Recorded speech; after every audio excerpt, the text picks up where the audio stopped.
Pakistan drone, missile এবং fighter jet সমস্ত কিছু দিয়েই ভারতবর্ষকে অ্যাটাক করার চেষ্টা করে যাচ্ছে বিগত কয়েকদিন ধরে। তাদের সমস্ত চেষ্টাকে মাঝ আকাশেই ধূলিসাৎ করে নষ্ট করে দিয়েছে S-400 মিসাইল সিস্টেম, যেটি আবার ভারতীয় সুদর্শন চক্র নামেও পরিচিত। এই S-400 বা সুদর্শন চক্র হলো একটি long range surface two air missile system.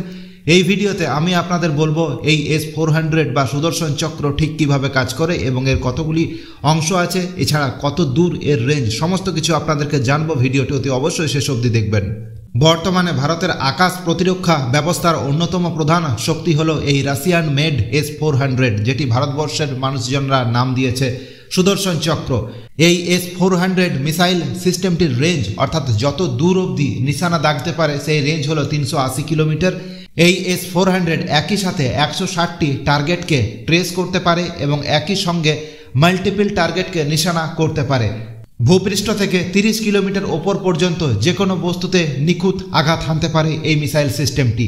এই মিসাইল সিস্টেমটি 600 কিলোমিটার দূরে থাকা যে কোনো বস্তু, যেমন ড্রোন হোক বা যুদ্ধবিমান হোক বা ক্ষেপণাস্ত্র, সমস্ত কিছুকে নিখুঁতভাবে আইডেন্টিফাই করতে পারে এবং সেটি যখন 400 কিলোমিটার রেডিয়াসে চলে আসবে সেটিকে গুঁড়িয়ে দেওয়ার ক্ষমতা রাখে।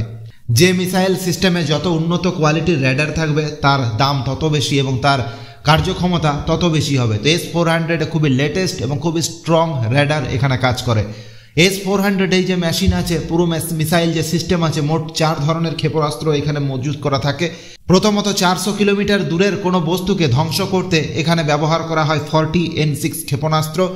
কোনো বস্তু যদি 250 কিলোমিটার দূরে থাকে তাকে ধ্বংস করতে এখানে ব্যবহার করা হয় 48 N6 ক্ষেপণাস্ত্র। মাঝারি পাল্লার ক্ষেপণাস্ত্র, সেটা মোটামুটি 120 কিলোমিটারের কাছাকাছি থাকলে সেখানে M96E2 ব্যবহার করা হয় এবং স্বল্প পাল্লার কোনো টার্গেটকে যখন ধ্বংস করার প্রয়োজন হয় তখন সেখানে ব্যবহার করা হয় 9M96E। আপ টু 40 কিলোমিটার অবধি এই ক্ষেপণাস্ত্র ব্যবহার করা হয়। তো এই S-400 কিভাবে কাজ করে এটি জানতে হলে প্রথমেই জানা দরকার S-400 এই সিস্টেমের মধ্যে মোট 4টি প্ল্যাটফর্ম থাকে। প্রথম যে প্ল্যাটফর্ম সেটিকে বলা হয় নজরদারির জন্য সার্ভেলেন্স র্যাডার। এর কাজ হলো বিভিন্ন জায়গাতে নজরদারি করা, কোন জিনিস আকাশে উড়ছে, তার সাইজ কি, সেটা কোন দিকে যাচ্ছে, সেটাই হলো এর প্রধান কাজ। এটি লক্ষ্য বস্তুকে চিহ্নিতকরণের কাজ করে। দ্বিতীয় যে প্ল্যাটফর্ম সেটি হলো সার্ভেলেন্স র্যাডার। সমস্ত তথ্য পাঠিয়ে দেয় কমান্ড ভেহিকেলসে। সার্ভেলেন্স যে সমস্ত ডেটা তারা গেদার করে, অর্থাৎ জড়ো করে, সেগুলিকে পাঠানো হয় কমান্ড ভেহিকেলসে। কমান্ড ভেহিকেলসে যখন ইনফরমেশন চলে আসে তখন সে একটি কমান্ড পাঠায়, সেটিকে সেই যে বস্তু আকাশে উঠছে সেটিকে ধ্বংস করা হবে নাকি ছেড়ে দেওয়া হবে, সেই যে কমান্ড সেটিকে বার্তা পাঠিয়ে দেয় এনগেজমেন্ট র্যাডারকে। ফোর্থ যে প্ল্যাটফর্ম সেটিকে বলা হয় লঞ্চার ভেহিকেলস। এনগেজমেন্ট র্যাডার বার্তা পাঠায় লঞ্চার ভেহিকেলসকে। টার্গেটকে নিশানা করার জন্য সেটি অর্ডার দেয় এনগেজমেন্ট র্যাডারকে এবং তারপরে ক্ষেপণাস্ত্র সেখান থেকে ছড়ে S-400 সিস্টেম।